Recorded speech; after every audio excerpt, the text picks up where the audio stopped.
Hello, I am Kat. I'm a senior writer at Entrepreneur, and I've been reporting on and writing about crowdfunding for years. Welcome to Crowdfund with Kat.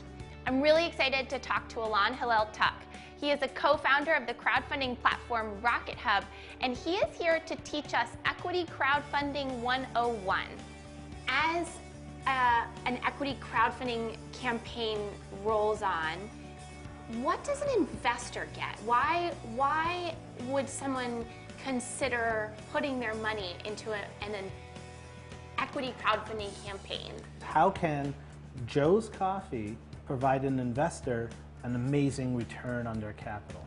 So Joe, for example, he's going to expand his place. He's going to get more business. He's going to open up another shop down the block, and he's going to start seeing a profit.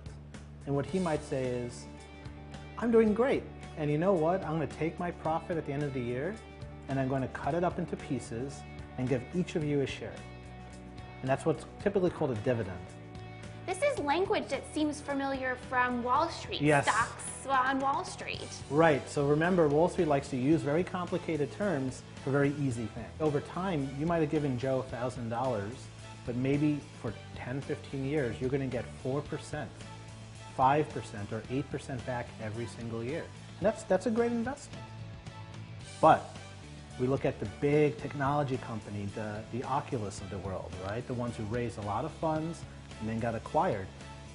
That's a way to get a return too. If you invested in a company and they get acquired, that's a great option. It might go public. That's an IPO. That's another way to get a return. They might be issuing out a dividend, which is fantastic. And then the other one people don't really talk about is the idea of secondary markets. Again, it's what's the word even mean? Yeah, it makes me nervous hearing it. Yeah. So what a secondary market is it's just what happens after the initial investment.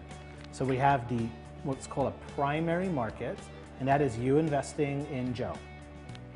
You're a part of the primary market, and then you have your share of Joe. Love to sell it to somebody else. That would be what's called a secondary market trade. Again, it's a Wall Street term. It's basically saying you initially invested, and you're going to give it to somebody else. So there's really, I can follow that. Yeah. So there's 4 ways then that you can get a potential return. It's the dividend. The company might go public. The company might get bought, or you're going to sell it to somebody else. Alon is amazing for coming and breaking all this down with us. If you have crowdfunding questions, tips, suggestions, or ideas, tweet at us. I'm Kat Clifford on Twitter. Use the hashtag CrowdFundWithCat and join in the crowdfunding conversation. Thanks for watching, and see you next time on Crowdfund with Kat.